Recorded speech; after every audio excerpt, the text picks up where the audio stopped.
boleh kembali bersama-sama untuk beribadah dengan keluarga kita masing-masing dan di rumah kita masing-masing. Mari sebelumnya kita mau berdoa terlebih dahulu ya.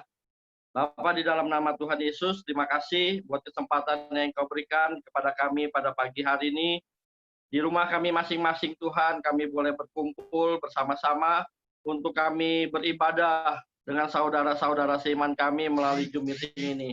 Datanglah kerajaan-Mu dan jadilah kehendak-Mu, biar kiranya Engkau yang menjamah setiap kehidupan kami Tuhan, dan Engkau yang memberkati kami pada pagi hari ini dengan kebenaran firman-Mu. Urapi hamba-Mu dan urapi setiap kami, biar roh pengertian akan firman Tuhan nyata dan berkarya di tengah-tengah kami pada pagi hari ini. Hanya di dalam nama Tuhan Yesus, setiap kita yang siap untuk mendengarkan firman Tuhan, kita mau berkata amin. Ya, mari Bapak, Ibu, dan Saudara, kita mau mengucapkan pengakuan iman kita. Kita mau katakan pengakuan iman kita bersama-sama ya. Pengakuan imanku, saya adalah seperti yang Tuhan katakan tentang saya. Saya memiliki apa yang Tuhan katakan saya miliki. Saya dapat melakukan apa yang Tuhan katakan saya dapat melakukannya. Sebab kasih karunia Allah berlimpah atas kehidupan saya, yang membuat saya mengalami kemajuan dalam hidup saya. Katakan kiri kanan, salam kemajuan di dalam Kristus. Ya, shalom Bapak, Ibu, dan Saudara. Pagi hari ini saya boleh diberi kesempatan kembali oleh Pak Hendra Sevanya sebagai penatua kita untuk membagikan berkat firman Tuhan. Beberapa hari yang lalu, saya sempat membaca sebuah artikel yang luar biasa memberkati hidup saya dan memberikan inspirasi dalam hidup saya. Ada beberapa tokoh orang-orang yang cukup dikenal, bukan hanya di negara mereka masing-masing, tapi juga mereka terkenal di negara-negara yang lain, atau mereka terkenal secara internasional. Yang pertama adalah namanya Anthony Robles.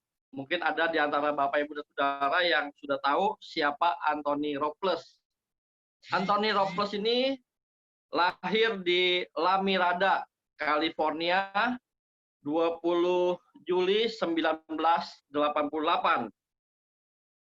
Anthony Robles ini dilahirkan hanya satu kaki, atau dia mengalami cacat kaki sejak dia dilahirkan. Dia besar di dalam keluarganya, lalu dia pun sempat masuk pendidikan sekolah formal, yaitu di Mesa High School dan Universitas Negeri Arizona. Anthony Robles ini dikenal sebagai seorang pegulat profesional di negaranya, di Amerika tentunya. Dia memenangkan kejuaraan gulat pada tahun 2010 di kelas berat 125 pounds. Dia juga mendapatkan penghargaan pada tahun 2012 sebagai Most Courage Athlete Award, atau penghargaan olahragawan paling berani. Anthony juga merupakan salah satu penulis buku Unstoppable: From Underdog to Underfield dan How I Become a Champion. Anthony merupakan salah satu pembicara seminar motivasi bagi kaum difabel untuk tetap semangat menjalani kehidupannya. Anthony Robles dilahirkan hanya satu kaki, Bapak, Ibu, dan Saudara. Lalu tokoh yang kedua yang saya temukan di dalam artikel tersebut adalah Tony Melendez. Dia dilahirkan dengan nama Jose Antonio Melendez Rodriguez. Dia lahir di Rivas, Nicaragua, 9 Januari 1962. Jadi sekarang usianya 58 tahun. Tony Melendez ini dia dilahirkan tanpa tangan. Jadi dia hanya lahir dengan memiliki 2 kaki, Bapak, Ibu, dan Saudara. Tapi dia dikenal sampai dengan saat ini sebagai pemain gitar dengan kaki. Dia adalah seorang komposer, dia seorang penyanyi, dan dia seorang penulis lagu. Dia seringkali mendapatkan penghargaan Grammy Latin.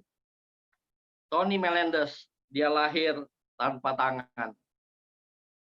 Yang ketiga adalah Nick Vujicic yang berasal dari Australia.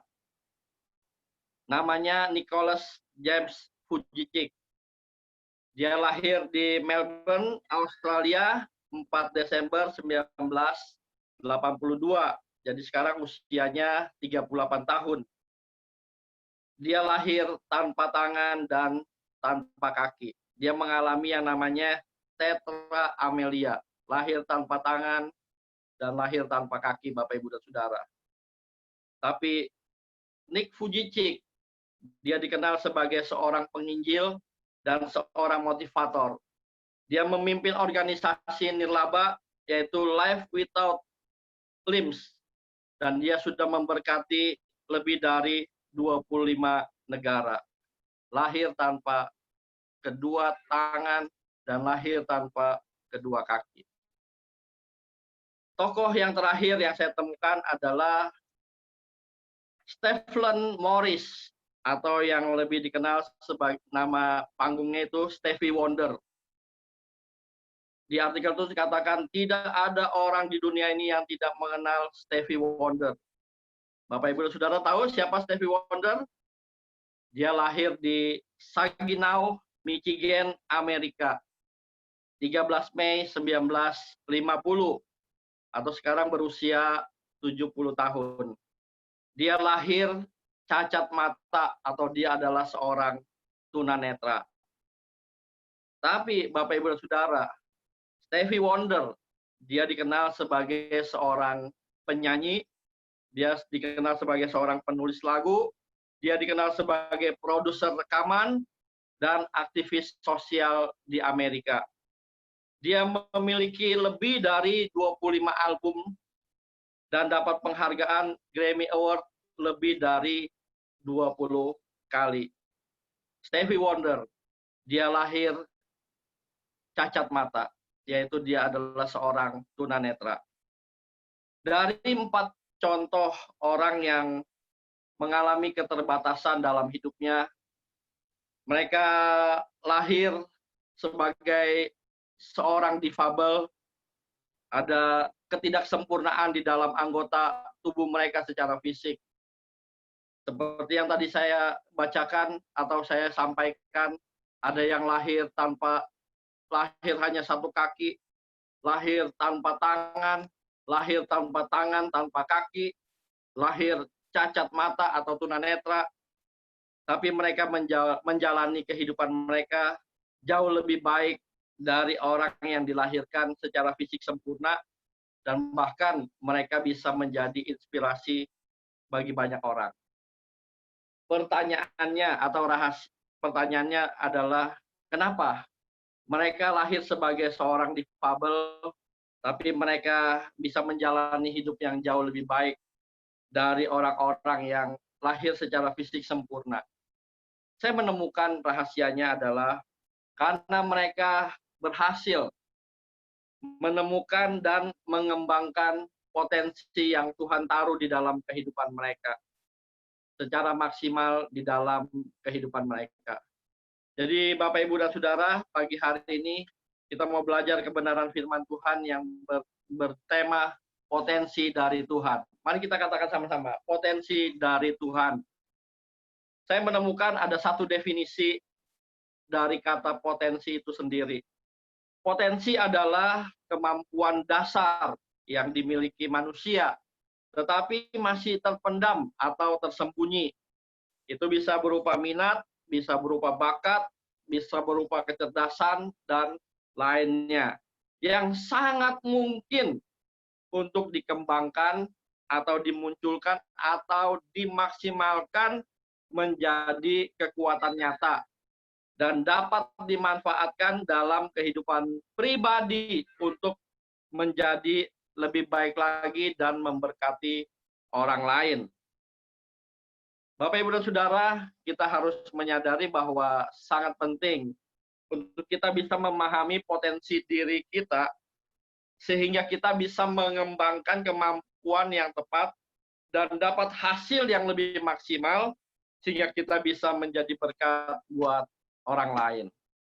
Nah, kita mau belajar bagaimana untuk kita bisa menemukan potensi yang Tuhan taruh di dalam kehidupan kita.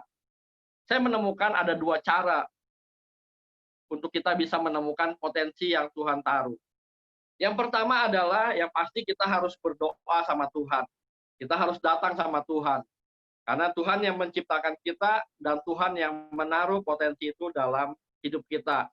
Jadi kita harus doakan supaya kita bisa menemukan potensi yang dari Tuhan, yang Tuhan taruh secara khusus di dalam kehidupan kita. Nah, yang kedua adalah kita harus terus belajar, Bapak, Ibu, dan Saudara. Kita harus terus belajar, baik secara formal, misalnya melalui dunia pendidikan. Kita bukan hanya selesai SMA atau SMU, tapi mungkin kita melanjutkan ke universitas, kita mengambil gelar S1, S2, dan bahkan ada banyak rekan-rekan kita yang sudah menyelesaikan S3 juga. Nah, kita banyak belajar untuk kita bisa menemukan potensi dari Tuhan dalam hidup kita. Nah, kita pun bisa belajar secara informal. Kita bisa belajar dari buku-buku yang sesuai dengan yang kita tahu bahwa itu adalah potensi saya. Kita bisa belajar dari orang-orang yang sudah berhasil di bidangnya. Mungkin kita bisa belajar keberhasilan mereka, kita bisa belajar dari kegagalan-kegagalan juga yang mungkin mereka sudah alami terlebih dahulu, supaya tidak terulang di dalam kehidupan kita. Jadi mari kita mau berdoa, mari kita mau terus belajar, dan belajar. Tidak ada kata tua untuk belajar, Bapak, Ibu, dan Saudara. Tapi selama kita masih hidup, selama kita masih ada kesempatan, mari kita mau gunakan untuk kita belajar. Kenapa? Supaya kita bisa memaksimalkan potensi dari Tuhan dalam kehidupan kita. Kasih tahu kiri kanan, jangan malas belajar. Ya, mari kita mau selalu belajar di dalam kehidupan kita. Kenapa kita harus mengembangkan potensi yang ada yang dari Tuhan dalam hidup kita? Yang pertama, karena potensi itu adalah anugerah dari Tuhan. Mari kita mau baca sama-sama di dalam Roma pasal yang ke-11 ayat yang ke-36. Saya minta salah seorang dari antara Bapak, Ibu, dan Saudara membacakan ayat ini, Roma pasal yang ke-11 ayat yang ke-36. Roma pasal yang ke-11 ayat yang ke-36. Ya. Demikianlah firman Tuhan. Sebab segala sesuatu adalah dari Dia dan oleh Dia dan kepada Dia. Bagi Dialah kemuliaan sampai selama-lamanya. Ya, amin buat firman Tuhan. Dikatakan sebab segala sesuatu adalah dari Dia. Sebab segala sesuatu adalah dari Tuhan. Jadi potensi yang ada di dalam diri kita itu termasuk segala sesuatu berasal dari Tuhan, Bapak, Ibu, dan Saudara. Jadi potensi dalam hidup saya, potensi yang ada di dalam kehidupan setiap kita, Bapak, Ibu, dan Saudara, itu adalah anugerah dari Tuhan. Kita membaca lagi Yohanes pasal yang pertama, ayat yang ketiga. Yohanes pasal yang pertama, ayat yang ketiga. Mungkin yang lainnya bisa membacakan ayat ini. Yohanes pasal yang pertama, ayat yang ketiga. Segala sesuatu Silakan, yang lain. oleh Dia dan tanpa Dia tidak ada sesuatu pun yang telah jadi dari segala yang telah dijadikan. Iya. Firman Tuhan katakan segala sesuatu dijadikan oleh Dia. Jadi segala sesuatu itu termasuk potensi dari dalam diri kita itu juga dijadikan oleh Tuhan. Jadi yang pertama potensi itu adalah anugerah dari Tuhan. Yang kedua, Bapak, Ibu, dan Saudara, kenapa kita harus mengembangkan potensi? Yang kedua adalah karena potensi itu adalah tanggung jawab kita dari Tuhan. Jadi segala sesuatu yang Tuhan percayakan, pasti di balik itu ada tanggung jawab yang kita harus kerjakan. Mari kita mau baca di dalam Matius pasal yang ke-25. Matius pasal yang ke-25, perikopnya mulai dari ayat yang ke-14 sampai dengan ayat yang ke-30. Matius pasal yang ke-25, ayat yang ke-14 sampai dengan ayat yang ke-30. Yaitu perumpamaan tentang talenta. Dikatakan sebab hal kerajaan sorga sama seperti seorang yang mau bepergian ke luar negeri, yang memanggil hamba-hambanya dan mempercayakan hartanya kepada mereka. Yang seorang diberikan 5 talenta, yang seorang lagi diberikan 2 talenta, dan yang seorang lagi 1 talenta. Dikatakan masing-masing menurut kesanggupannya. Lalu Tuhan itu berangkat. Hamba yang diberikan 5 talenta, dia mengembangkan talentanya itu, dia menjalankan talentanya itu, sehingga dia bisa beroleh laba 5 talenta. Lalu hamba yang menerima 2 talenta, itu juga dikatakan mengembangkan 2 talenta itu, sehingga dia bisa bisa mengalami laba 2 talenta. Jadi ada 4 talenta. Tapi hamba yang dapat 1 talenta itu, dia pergi, lalu dia menggali lubang, lalu dia taruh 1 talentanya itu ke dalam tanah dan dia tidak berbuat apa-apa. Apa yang menjadi akibatnya setelah Tuhan dari hamba-hamba itu datang dan mengadakan perhitungan dengan mereka? Saya minta salah seorang bacakan Matius 25 ayat yang ke-21. Silakan yang lainnya, Matius 25 ayat yang ke-21. Matius 25 ayat 21. Maka kata tuannya itu kepadanya, baik sekali perbuatanmu itu, hai hambaku yang baik dan setia. Engkau telah setia dalam perkara kecil, aku akan memberikan kepadamu tanggung jawab dalam perkara yang besar. Masuklah dan turutlah dalam kebahagiaan Tuanmu. Ya, hamba yang mengembangkan 5 talenta itu dikatakan bahwa dia adalah hamba yang baik dan hamba yang setia. Biar potensi yang ada dari Tuhan dalam hidup kita, ketika kita kembangkan, dan itu boleh memuliakan Tuhan, menjadi berkat buat orang lain, sehingga satu saat nanti kita boleh dikatakan bahwa kita adalah hamba yang baik dan hamba yang setia. Jadi mari Bapak, Ibu, dan Saudara, ketika kita tahu potensi yang dari Tuhan dalam hidup kita, mari kita mau kembangkan. Dan kenapa? Karena itu adalah anugerah dari Tuhan dan itu adalah tanggung jawab yang Tuhan berikan di dalam kehidupan kita. Ketika kita terus berdoa, ketika kita terus belajar, ketika kita terus mengembangkan potensi yang ada dalam hidup kita, maka yang pertama kita dapat memuliakan Tuhan, Bapak Ibu. Saya minta salah seorang bacakan 1 Korintus 10 ayat yang ke-31. Silakan, 1 Korintus pasal yang ke-10 ayat yang ke-31.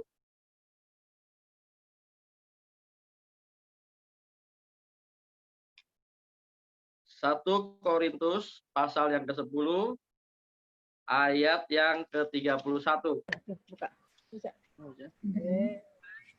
Ya, silakan. 1 Korintus 10 ayat ke-31. Aku menjawab, jika engkau makan, atau jika engkau minum, atau jika engkau melakukan sesuatu yang lain, lakukanlah semua itu untuk kemuliaan Allah. Ya, jadi waktu kita mengembangkan potensi yang ada dalam hidup kita, makan aja kita harus lakukan untuk memuliakan Tuhan. Ketika kita minum aja, firman Tuhan katakan kita harus melakukannya untuk kemuliaan Tuhan. Jadi ketika kita mengembangkan potensi yang ada dalam hidup kita, kita dapat memuliakan Tuhan. Mari kita membaca lagi Matius pasal yang ke-5 ayat yang ke-16. Salah seorang bacakan buat kita, Matius pasal yang ke-5 ayat yang ke-16. Demikianlah hendaknya terangmu bercahaya di depan orang, supaya mereka melihat perbuatanmu yang baik dan memuliakan Bapamu yang di sorga. Ya, firman Tuhan katakan ketika kita melakukan sesuatu yang baik, maka kita sedang memuliakan Bapa kita yang di sorga.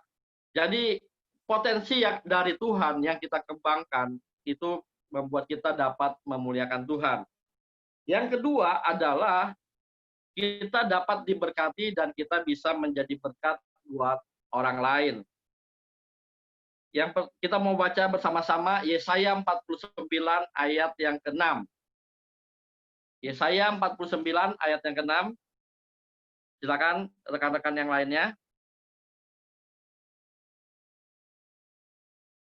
Yesaya 49 ayat yang ke-6. Yesaya 49 ayat yang ke-6. Terlalu sedikit bagimu hanya untuk menjadi hambaku, untuk menegakkan suku-suku Yakub, dan untuk mengembalikan orang-orang Israel yang masih terpelihara. Tetapi aku akan membuat engkau menjadi terang bagi bangsa-bangsa, supaya keselamatan yang daripadaku sampai ke ujung bumi.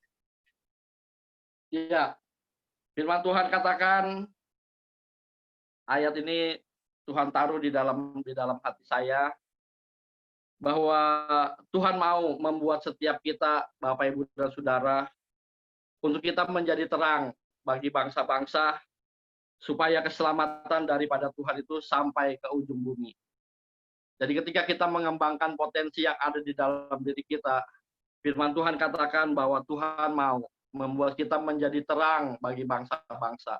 Mungkin ada banyak kegelapan yang sedang menguasai bangsa-bangsa, tapi Tuhan mau pakai setiap kita, Bapak Ibu, untuk menjadi terang bagi bangsa-bangsa. Yang kedua, Galatia pasal yang ketiga ayat yang ke-6. Galatia 3 ayat yang ke-6.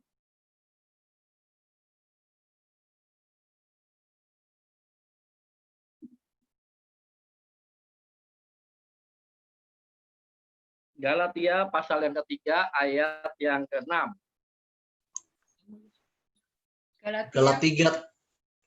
Ya, silakan. Galatia 3 ayat yang ke-6. Secara itu jugalah Abraham percaya kepada Allah, maka Allah memperhitungkan hal itu kepadanya sebagai kebenaran. Ya, dikatakan bahwa ketika Abraham dia melakukan apa yang menjadi perintah Tuhan, ketaatannya kepada Tuhan, dikatakan bahwa Tuhan memperhitungkan itu sebagai sebuah kebenaran. Nah, bahkan janji Tuhan kepada Abraham bahwa dia akan menjadi berkat bagi banyak orang. Katakan, olehmu segala bangsa akan diberkati oleh Tuhan. Mari Bapak Ibu, biar kiranya pada pagi hari ini kebenaran firman Tuhan mengingatkan setiap kita bahwa yang pertama, ada potensi dari Tuhan di dalam setiap diri kita masing-masing. Yang kedua, mari kita mau kembangkan untuk memuliakan Tuhan dan untuk kita bisa menjadi berkat bagi banyak orang. Mari, biar kiranya kita mau katakan sebelah kanan dan sebelah kiri kita pada pagi hari ini, olehmu segala bangsa akan diberkati.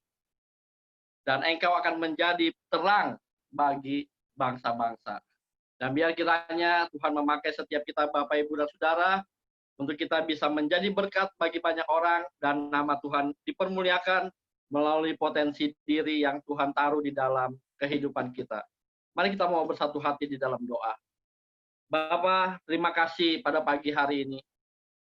Biar kiranya kami mau mengucap syukur buat potensi dari Tuhan yang ada di dalam setiap kehidupan kami.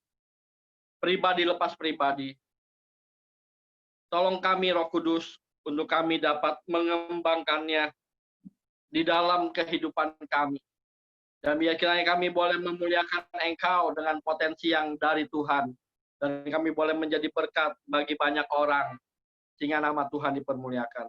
Terima kasih Bapa, meteraikanlah kebenaran firman-Mu di dalam setiap hati kami, di dalam setiap kehidupan kami.